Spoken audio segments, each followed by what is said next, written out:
Call to order the Planning and Zoning Commission meeting for January 23rd, 2019. Roll call, please.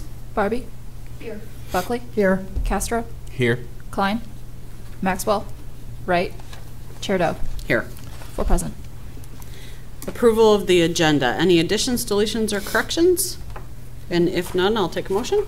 So Second. moved by Barbie, second by Buckley. All in favor say aye. Aye. All opposed, same sign.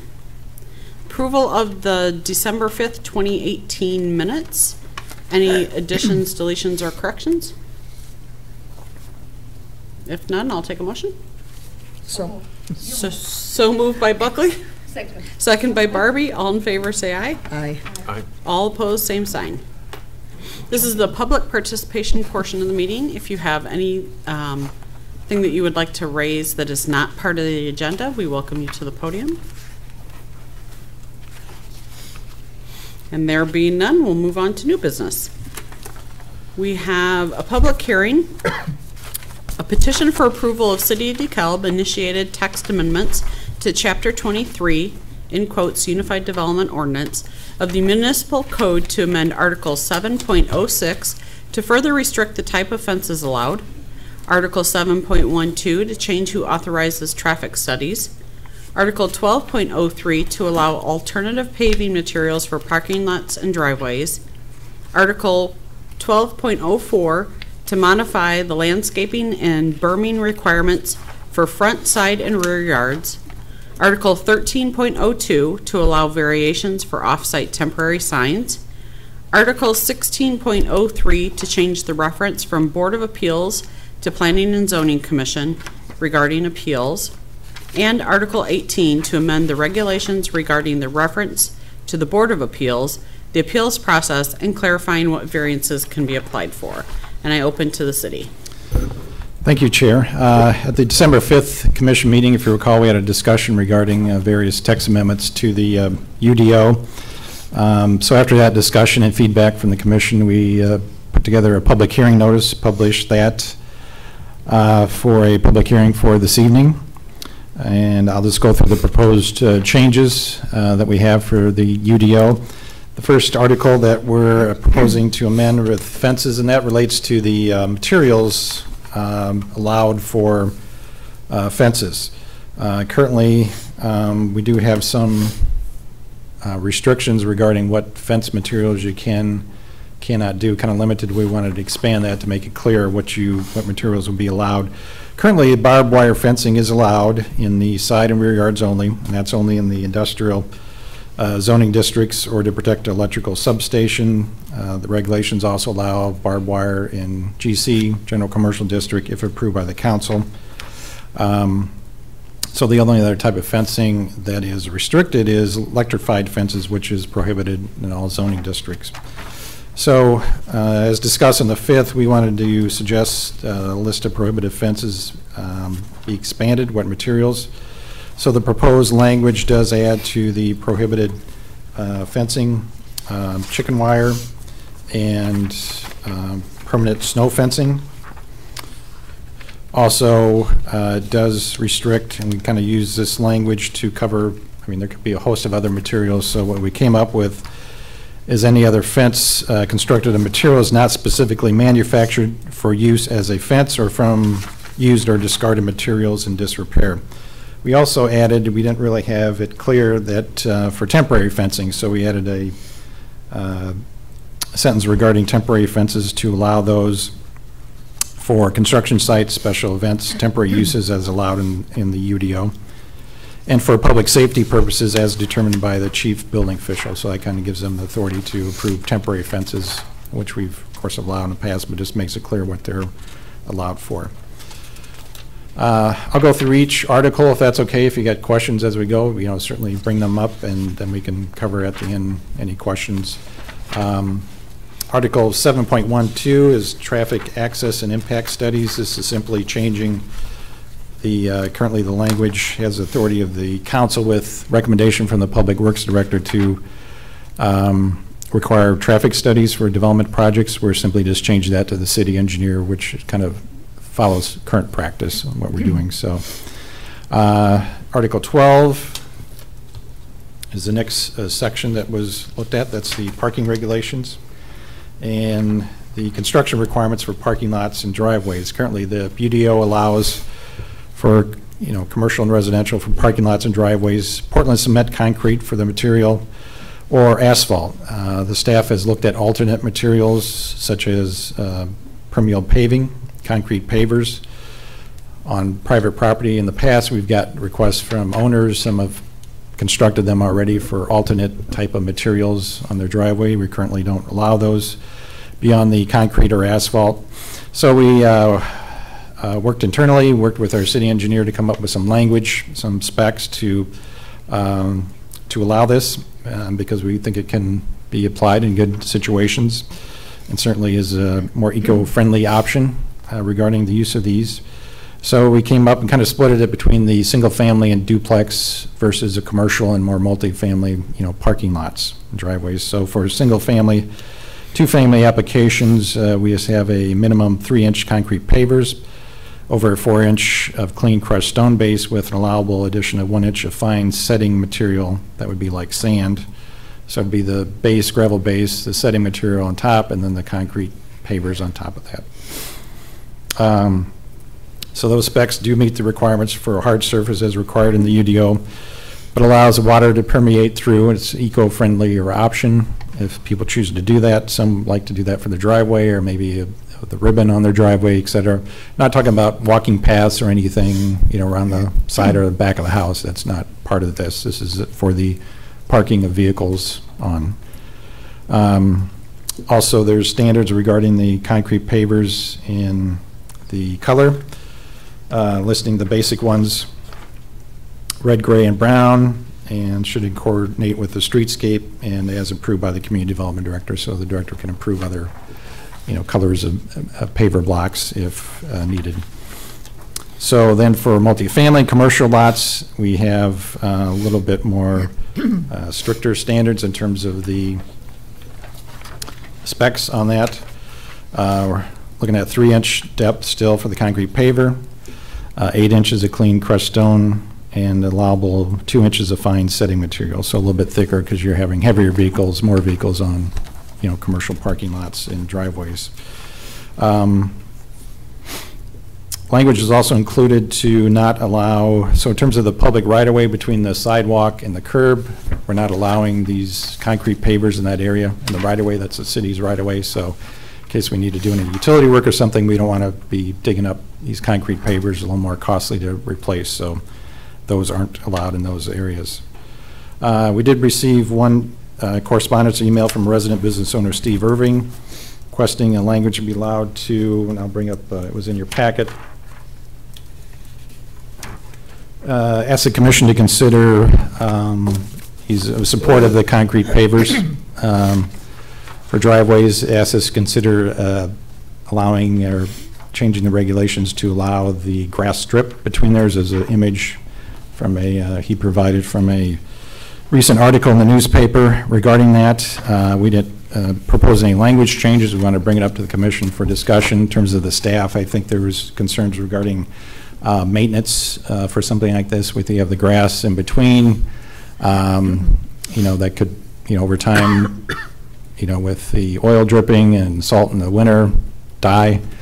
Could be replaced by gravel. I think there's just a maintenance issue we have a concern about if we were to allow this. So the language doesn't accommodate this, but we're brought forward from a resident business owner to consider this. So moving to Article 12, or staying in Article 12, the landscaping requirements are in the parking regulations. Article 1204 has landscaping requirements for the front yard or any yard adjoining a public street, requires a shade trees, requires some amount of shrubs, and also requires earth sculpting, berms, decorative screening, fences, or walls that have to help buffer the parking lot up to 3 feet. It has to be at least 3 feet in height. So some situations, again, we only have a 10-foot parking setback, and in some situations there's just not enough front yard area to have a berm. If you have a 3-to-1 slope, you just don't have enough width to put a berm in there. or these other materials. So what we're suggesting, the language change to allow, in lieu of the berms and other fence or wall, that they do 100% screening with shrubs instead of the berm. So there'll be some shrubs there anyway, but if you don't do the berm or some other screening, like the wall or the berm, you put 100% shrubs along there to get that same effect in terms of the screening. So just a little different option. And again, we'd had sites where it didn't really work that. I think a few from the past couple of years projects, we had some where we addressed that in the plan development where they kind of got a waiver instead of doing a berm, and a few sites that were kind of smaller, and it's really difficult to kind of put a berm in those areas. So moving to Article 13, that's the sign code. We did talk about the December 5th meeting with the U.S. Supreme Court case in 2015 in Arizona that did impose that the sign regulations must be content neutral. We did propose or talked about some miscellaneous amendments at that time to the sign regulations. What we're proposing is no changes at the sign regs at this time. We're going to do a comprehensive review of those sign regulations. And I think the Committee of the Whole, the Council, will be talking about that, I think, in next month, one of their meetings next month, or in the near future regarding that. We did have one small change to Article 13 regarding signs as it relates to variances, or proposing for variances to allow off-site temporary signs which are prohibited now as a variance. Still have to meet all the procedures for a variance. We'd have a home builder looking to potentially have some off-site signs, and we thought that in terms of the best way to do that is allow that as a variance, have them, prove a hardship, go through that standards. If it's met, then they can have those, but they have to go through that process. So we're proposing that language, which I'll go over a little bit in Article 18 too. So moving to Article 16, that's just legislative procedures. We're changing the reference to Board of Appeals to the Planning and Zoning Commission. Article 18 is Appeals and Variances chapter. So the Planning and Zoning Commission acts as a Board of Appeals. That's referenced in the state statute for the body that reviews variances. So we're just changing that from Board of Appeals to Planning Commission. That's part of your commission's duties as outlined in the Municipal Code in Chapter 1 and also elsewhere in the UDO. So the proposed amendments are pretty numerous there. It's just simply changing the Board of Appeals to Planning and Zoning Commission wherever that appears, and then also the Chief Building Official to Community Development Director regarding the appeals process. Also, we have amendments proposed to clarify the review of in the public hearing process for variances. We have 2 additional criteria were added to the findings of fact to kind of strengthen those findings for variances. In addition, we also have recommended language to clarify what variances can be applied for. They were somewhat unclear. There were some listed in there. We did actually remove a couple of them that other parts of the UDO could probably address. But we wanted to add a few more to make it clear what variances could be applied for. So things like permitting yard setback or landscape buffer variance, that's a typical one in terms of height variance or setback variance. I think the last few years we've had a variance regarding a fence setback, and I think another setback regarding a building was one we haven't had too many, but we've had a few in the last few years. So that allows that. We also have increase the maximum height or site coverage in any district to reduce the minimum lot area or width, and also to reduce the parking requirements and to allow off-site temporary signage. A few of these we're adding. We do have a limit on the percentage. You can reduce it down. For example, the use of a lot or the lot width or lot coverage, you can reduce that, but you still got it only down to 20%. You can't reduce it down past that. Same for off-street parking. You reduce the required amount of parking spaces not more than 20%, so there's a limit on how much you can reduce that down. Some of these we have addressed before. I've granted these with plan development ordinances, Cornerstone, Plaza DeKalb, Home 2 Suites by Hilton. We kind of address those in plan developments are allowed. So these would apply if it's just a straight variance or not part of a plan development, but just kind of expands and makes it clear what you can apply for a variance for. Also for maximum site coverage, we have a standard in the ordinance regarding that, so that can be a variance that can be applied for. And then the final one, which was already in there, we just kind of moved to the end, talks about a condition, a shape of the lot. This really reflects on single-family lots, the typical variance for, based on the shape of a lot. If it's narrow, topography of a lot, variances can be applied for and approved if they meet the findings. So that one stays actually in there. We just moved the location of it. And to allow the off-site temporary signage. So those are the amendments. I would note that our city attorney did review the changes and agreed to those in terms of the language proposed. We have a sample motion. All the changes are specific noted on Exhibit A, which is part of the motion. So with that, I'll open up to any questions the commission may have regarding these proposed changes. Okay. So before we move to questions, since this is a public hearing, I would like to go ahead and open up the public hearing. I have a request from Scott Shermer. So if you'd like to go to the podium, state your name and address, please. My name's Scott Shermer. I'm at 744 Kimberly Drive here in DeKalb, of course. Thank you for the opportunity. Thank you for Mr. Olson sending me an email, letting me know about this. So I appreciate the opportunity to speak. So I can't help but kind of feel like a lot of this is partially my fault, so to speak, is regarding the permeable surfaces. Whether you recognize the name or not, I brought this up probably about 3 years ago with regards to a violation or a citing. So I came in and I spoke with the attorneys and the city planner, I believe, at the time, and then additionally the enforcement agency. And we discussed things, and it really wasn't very productive, in my opinion. So I kept pushing it. Basically, what I did was I constructed something kind of not even thinking that I would need approval or a permit or anything, because it wasn't very significant to me. It was for a little 400-pound boat and trailer. My dad's a civil engineer. We put our heads together, figured out what we needed to do, and we did it. And then, lo and behold, I ended up getting cited. So, and understandably. But one thing that I want to stress or point out, I guess, is I've been looking and obviously doing a lot of research on this and comparing ordinances with other communities. And I just want you guys to consider the option for more of a dynamic approach. You know, like I said, my boat and trailer is 400 pounds undressed. It's probably 600 pounds dressed.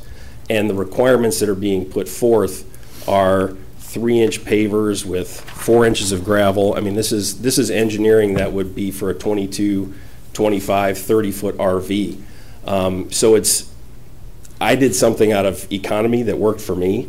So the requirements, though I do appreciate the economic and the environmental benefits that are provided by these, I think a little more dynamic approach, maybe looking at things like Class 4 trailers and below, as long as the design is sufficient for what that vehicle is, that special use or special purpose vehicle, whether it's because obviously the requirements are going to be different for a trailer that's used for lawnmowers or a little boat versus a 25, 30-foot yacht that's going to weigh 10 tons. So that's all that I want to encourage you to consider is a little more variation in what's acceptable. I think I said on my form that variances as well. Like how would I go about looking for a variance or getting a variance established? I was asking the attorney, who do I talk to? Can I talk to the engineer? Why isn't the engineer here? Why can't my dad as an engineer talk with another engineer about what we did and why we did it and move that way? And it was really just about the ordinance at that time.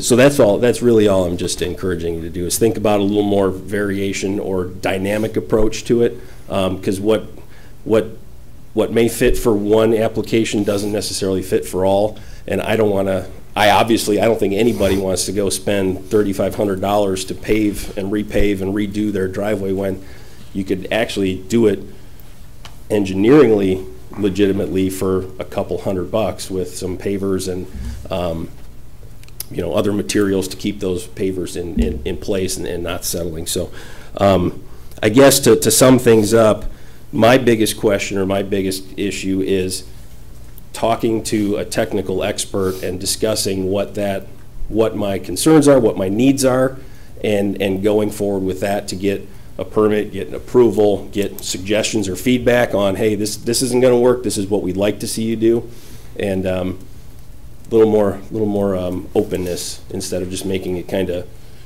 asphalt, concrete, or 3-inch pavers. So, any questions from anybody? Probably not at this moment. Okay, but okay. Hang around if you don't mind. Sure. You don't have to leave. Okay. In case we do have any questions that we want to pull you in and. Yeah. Go ahead, I'm sorry. Nope. I was going to say, I do have a wife that just had surgery, so she's got the 2 kids, so I'm Oh. kind of like torn, but I will hang around for a little bit longer. I haven't Okay, gotten any if you need to go, go ahead and haven't go. gotten any emergency tests. I do want to say thank you, though, for, pursuing this and bringing this up, because often we may not think of things that may pertain to our citizens in ordinances that, you bringing this to us helps us kind of broaden and think about, oh, maybe we should talk about this or change it. So thank you for pursuing that and bringing it up. Yeah, you're welcome. Do you guys have any questions for him No. at all? Dan, do you have anything? No. Okay. There's a couple of other people in the audience. If you have any questions or comments that you'd like to make?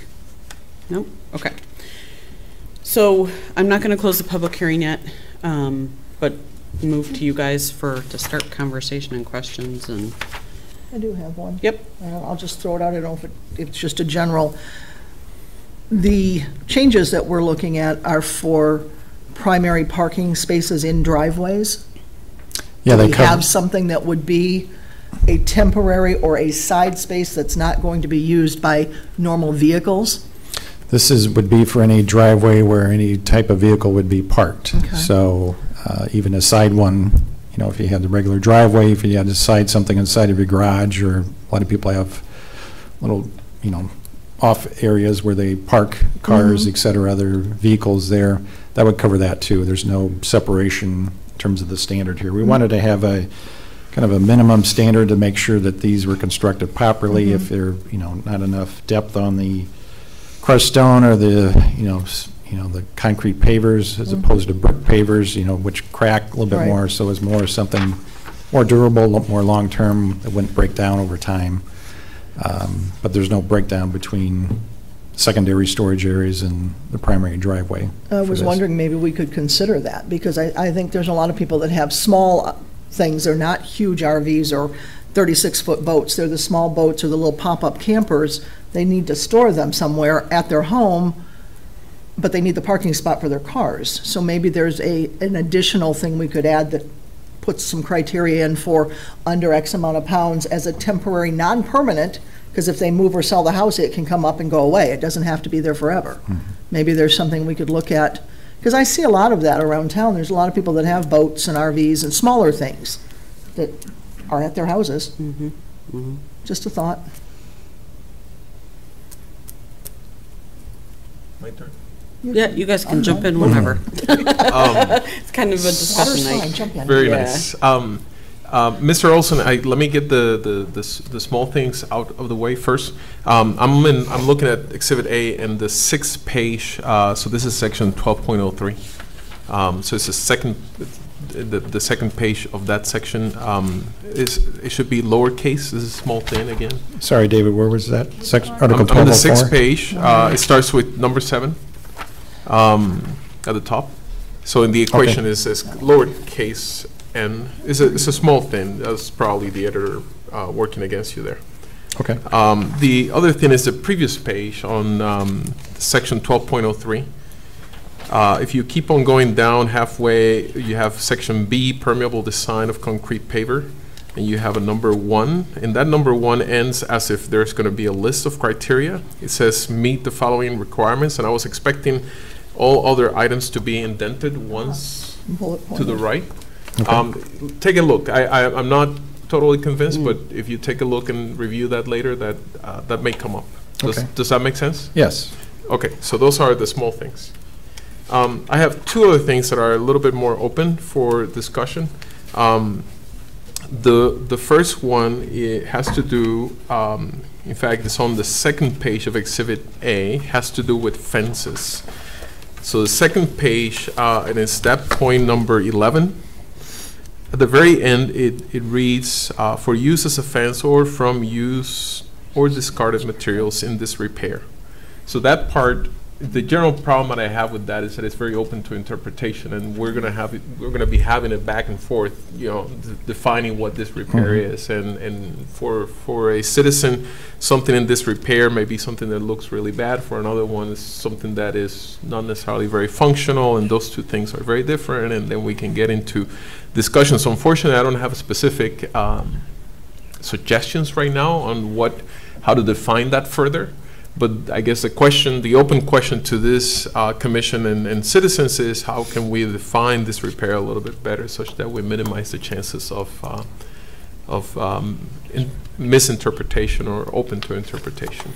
Yeah, and researching that, I did take a look at a few other communities, and they had found a few that started listing, you know, like sheet metal, and I just found more and more materials, and kind of came up with this language, or found something like this, because it was hard to kind of think of everything else, other materials, so I didn't want to leave anything out. Again, this is not happening a lot where we're having other type of fence materials, but I do understand what you're looking for, and we can look at something more, you know, have the actual specific materials listed, if that's the wish of the commission. Would potentially something such as, for example, but not limited to, and list of a couple of items? I like that. Such as sheet metal, whatever, some of the other types of. You're sounding like an attorney. Yeah. No. Yeah, I'll look at something more specific, or work with our attorney on, you know, something where we Something can, like it has to be enforceable, so we have to make sure Yeah. that Right. something comes up, we can't, it's clear if yes, it is in violation or it's not, so that's kind of the key. And this, let it, you know, try to describe that if it was something not manufactured for a fence or discarded materials, then, you know, I think we can make some judgment call on that and be pretty clear on it. But I'll work with them, city attorney, on coming up with some little more language that's clear if something's a violation or not, so. Yeah. I mean, it is clear to me that there is going to be some room for interpretation here, and it's a matter of minimizing the chances of being too liable in that department. I guess the final point I wanted to bring up, and this one is even more open for discussion and debate, is everything that has to do with the traffic access and impact studies. I really don't know if this is the time to have this conversation. It might be some other time, some other forum to have this conversation, but I think I brought it up in our last meeting as well, or at least some meeting sometime in December, about the nature of this traffic access. So let me ask you something just for my own general understanding. If I were to knock on the door of city manager, welcome back, Mr. Nicholas. If I were to knock on the city manager's office and say, you know, I want to learn a bit more about the city of DeKalb and the movement of cars around the city, do we have that information readily available, or is this something that we would have to do a, you know, citywide study to learn about traffic studies and traffic movement across the city? This regulations here really focus on an actual development coming forward. This is not something really we would initiate, but. So I understand that part. In other words, when a development comes forward to the city of DeKalb, a petition of any kind, beforehand, we don't have any information associated with the traffic around that area. Is that a correct statement? Well, we do have traffic counts in several streets, and either through the city itself or the state or county. We do have traffic counts are available for several locations, kind of depends on how current they are. Okay. So we do have that information. We have past traffic studies, and also the study, or the language here does have a kind of a threshold. If you meet that in terms of peak hour trips, that kicks in the study. And it also allows, if there's some other, you know, we have sometimes smaller sites where something unique needs to be looked at, and maybe the scope of the traffic study is reduced to focus on a certain access issue or something like that. Like Pizza Hut was a good example where they didn't do a full traffic study, but we did a little analysis on, you know, kind of their access point onto Lincoln Highway. So, but we do have information throughout the city and the county and state highways regarding. So from what you're saying, then it seems that there is some information. Let me ask you another question. And I have seen a very limited number of traffic studies around the city from developments that have come in front of this commission. I guess I don't know again if I have a limited view of how this is done, but I get this strong feeling that there is a lack of scientific approach to this thing. A one-day count of cars going through one street bothers me. I wish I mean, what day of the week you choose, what day of the month you choose will influence that number, will influence the result. The result will be biased. I really beg the city to correct me if I am missing something on this analysis that shows something. I think Mr. Nicholas may want to talk about this. Yeah, we got your seat here with your name, Bill. So I really want to. I want somebody to tell me, David, you're ignorant here on how this goes, because I really want to know that there is. Good question. It probably relates to the Home 2 Suites. Perhaps that was the latest one. I think that traffic study was done, and it does require here the procedures in 7.1203 talks about the study being performed in conjunction with the ITE's standards for traffic studies. So that traffic study done for that project was done per standards set up and reviewed by city engineer. You know, any project that comes in, we can advise if something's unique. We can advise traffic study and scope as to advise them. You need to do 2 days counts or counts on these days. This is something unique about this site. And kind of direct them to, that's why we changed it to have the city engineer dictate the traffic study and what the scope is after input from everybody to kind of make the site, every site's a little bit different, but focus on what the real issues are in the site. So, but they are done per standards kind of set. And I know that one was done, the hotel, per the standards too, but we can, it's allowed here to kind of direct individual project take a look at this too, and I understand what you're saying perfectly. I mean, one of the things that I know from my own job is that one thing is to do things according to standards, another thing is to go beyond the standards. Mm-hmm. And I mean, if what I have seen is representative of the standards, then we have a serious problem. Is all I'm trying to point out. And again, I'm ignorant. I'm not an expert in this area. I may be missing something. I may not have seen something, and I'll be more than willing to sit down and discuss this further. For me to see, for my own enrichment, to see how these things are done, and what other information is there that I am not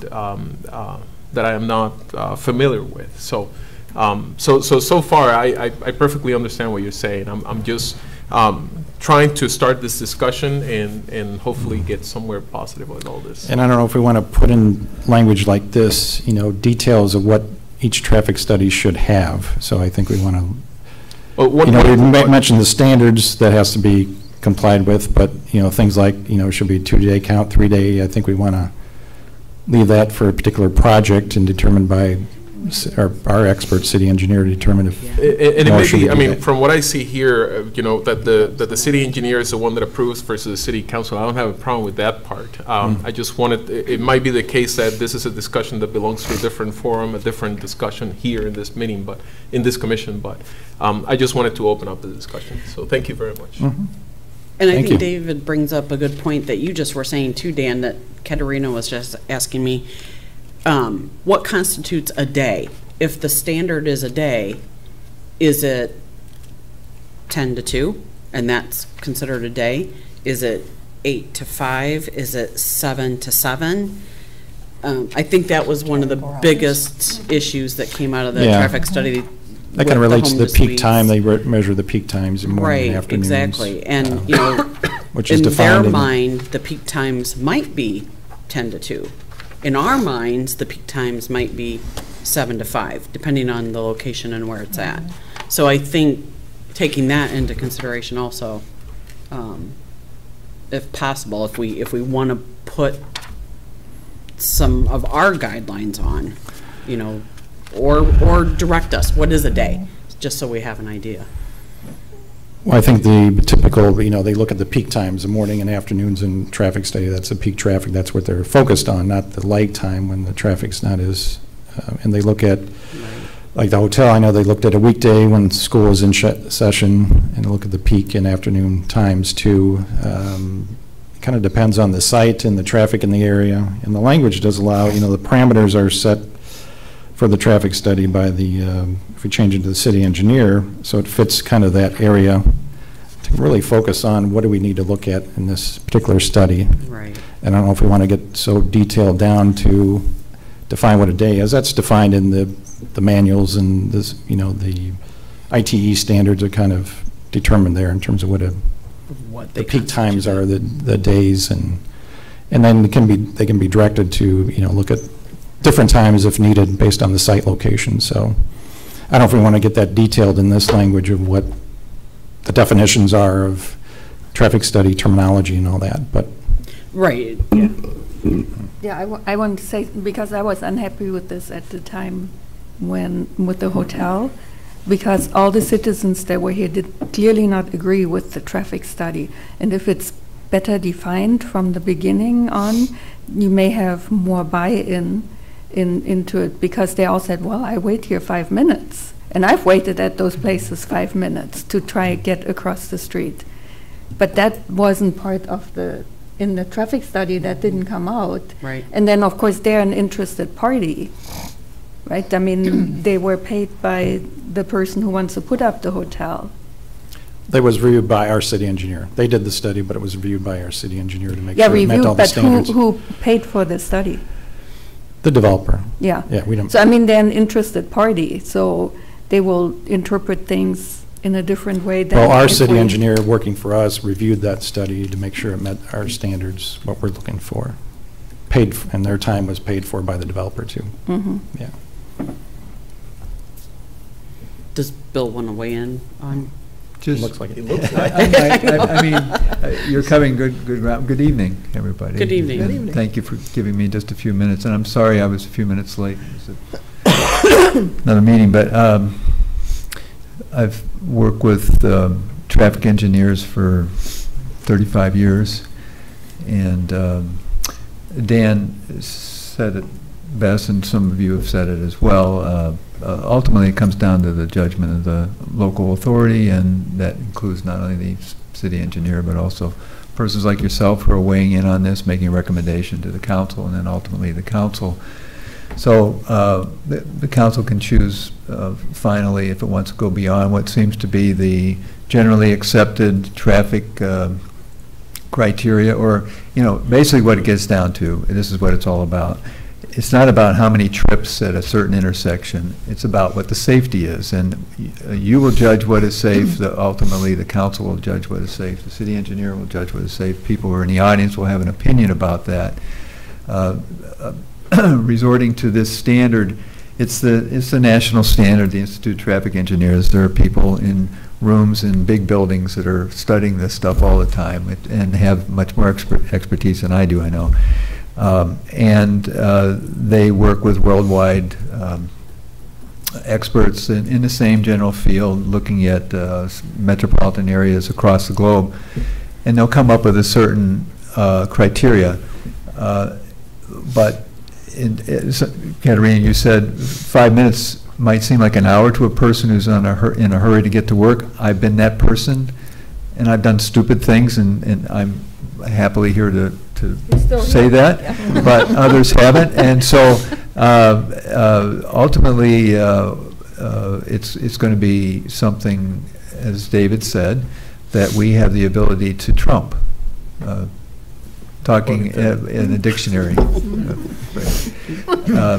Example would be, coming up pretty soon, we're having a public meeting. It's unusual we would do this far in advance of detailed engineering plans, but the proposed boutique hotel at 145 Fisk, it's approximate to arguably the worst bottleneck in terms of traffic in this city.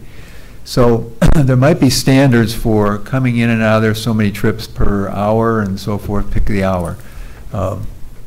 But anybody who's new to the area, or even people who are used to the area and driving a little fast, who's going to make that turn to go towards Sycamore Road, would have to stop almost immediately to somebody who's looking around and trying to find direction and is not quite sure whether to turn into the new driveway or not. That's something that you can't write up. I mean, the Traffic Institute has never written up, but it's peculiar to this area. We'd have to take a very hard look at that.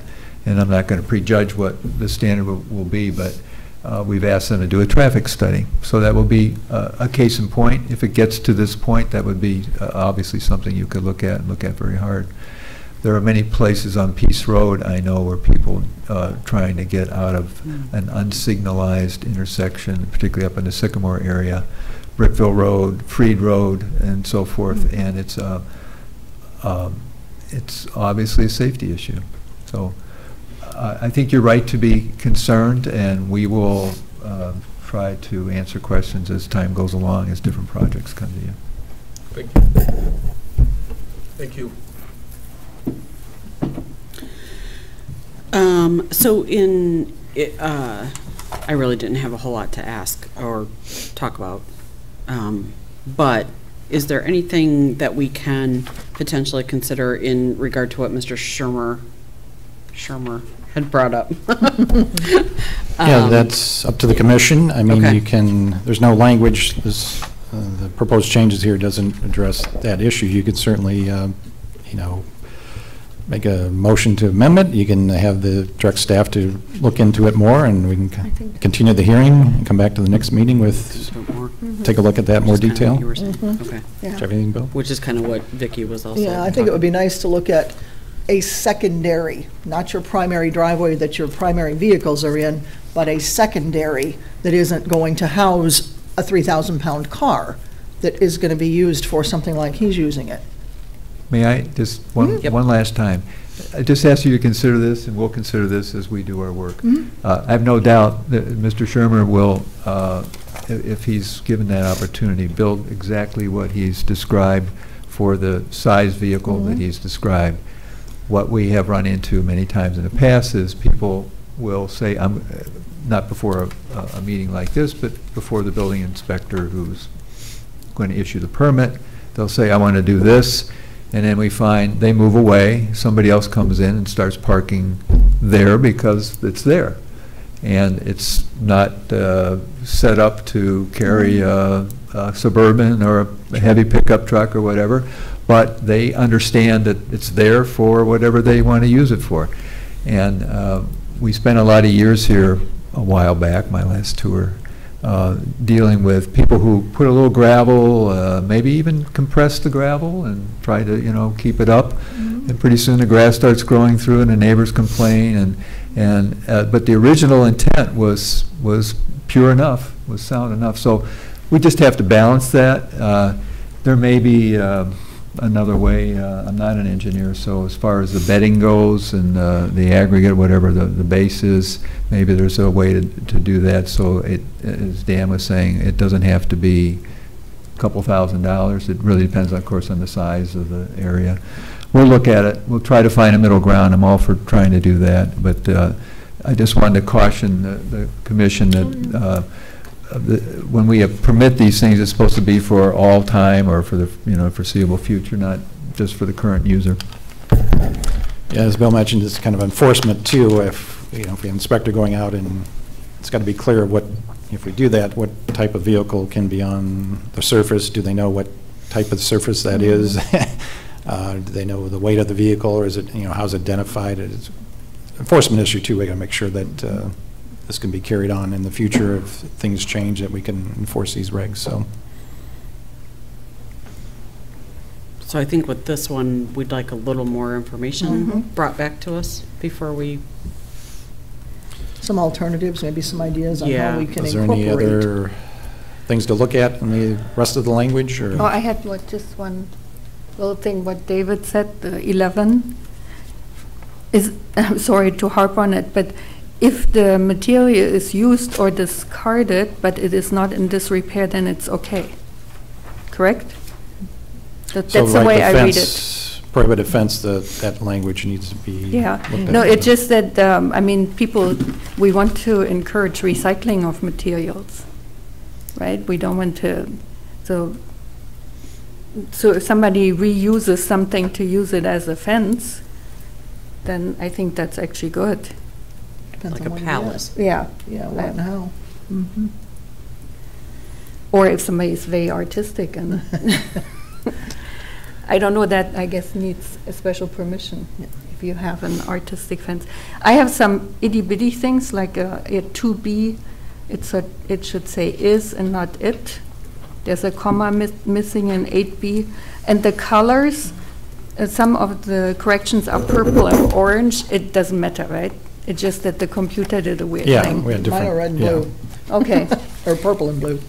yeah, so that, I know it happens to me too. I I have think no idea how to change who changes that. that is a different color, so I think it's, we'll try and get that one, yeah.